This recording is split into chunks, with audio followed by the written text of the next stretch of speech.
Hey guys, welcome to Appalachia's Homestead. Pater with you. Today we're going to talk about heat sources for your baby chicks, your ducklings, your quail, etc., etc. I want you to understand that if you get baby chicks and all of the above, that for the first, at least, I would argue up to 4 weeks, that you are going to need a heat source for these babies, okay? I have an indoor brooder by Brenzy that I use. It's worked very well. Some of you guys out there might use the heat lamps. Be very careful with those, but they will work. This is not to teach you how to set up a heat source. This is to stress the fact that you need one, period. We always have a heat source for our babies. Some folks like to, depending on what your situation is, some folks like to wait a little bit later in the spring going into summer to get baby chicks because of this reason. It does get very cold in the winter, which most people would think, well, that's when they need a heat source. That is not true. Okay, I have more than proven on this farm that even if you take them outside to clean something and separate somebody and you're thinking it's 93 degrees out here, they'll be, while I clean all of this stuff and unplug this or move that or I'm doing this, they'll be okay. Found out several weeks ago that's not the case. They will chill. Yesterday we left the farm for a couple of hours. You know, every now and then we run errands. The light might be doing a little something weird, but we're going to keep filming because the clouds are moving in. So nonetheless, we left yesterday to run some errands. We're looking for a wood cook stove and got some more goodies to can and whatnot. And we left the house for about a total of about 4 hours.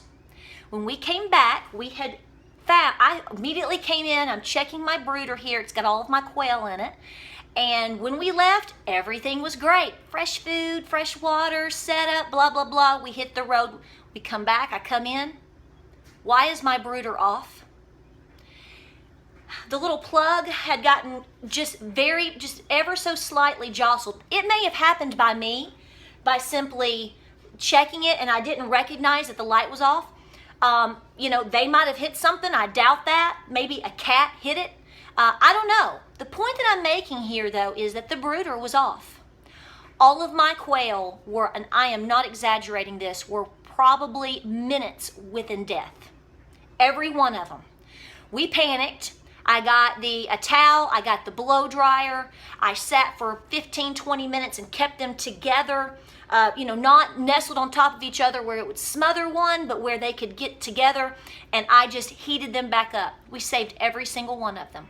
Had it been 5 or 10 more minutes, I don't think that would have been the situation. They have to have a heat source. Here is what happens a lot of times, particularly with baby chicks or ducklings. If they don't have a proper heat source, they nestle together. They're trying to get heat from each other. Typically, what happens in that scenario that I can tell you about is one will smother, if not more than one. The little runt, there's always a runt or two, there's always one that's smaller or whatnot, and they get on the bottom. It's just like in any other thing that you've seen. They get pushed in, they get pushed down, and they smother.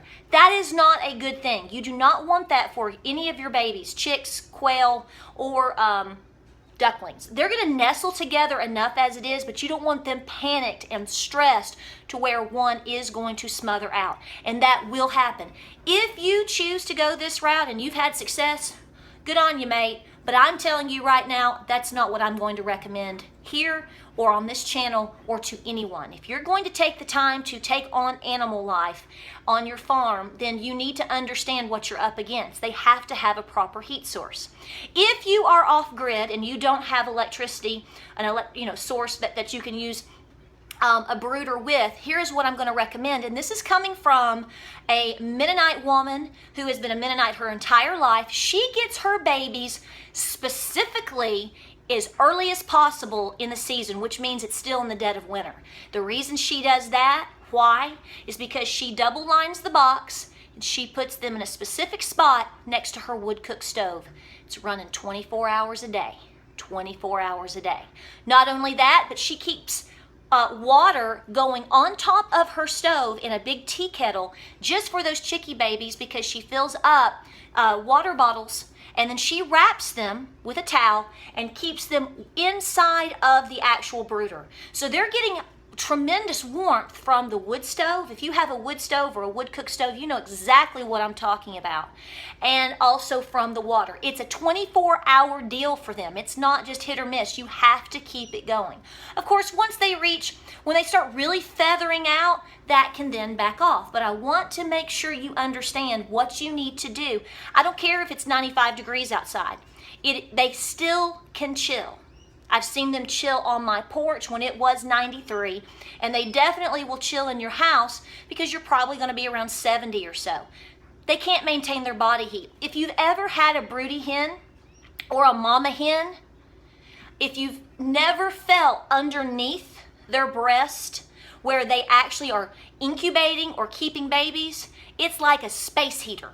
It is moist and it is so warm. These babies have to have that continual amount of heat and high temperature to maintain what they need to do in order to be successful in growth for you. So remember that. I'll show you the quail here. I've got another video coming up on that. They're so cute. And again, I'm telling you, it was a matter of minutes for us on this. And it was at no fault that we can recognize for anybody. So there's another point here. If you have a brooder, like I do, if you walk away, you need to it's just like barn checks. You have to constantly be checking these babies. You have to constantly be checking, is the brooder on? A lot of times they stay underneath it. Tilt it up, make sure everybody's okay. But they gotta have that heat source, guys. We wanna steer you in the right direction for your flocks to be successful and healthy, because that's what homesteading is all about. If you like this video, like and subscribe. Check us out on Facebook, Instagram, and Pinterest. And we hope you're doing well. We just appreciate you all the time being here. Let's show you these babies. You're gonna love them.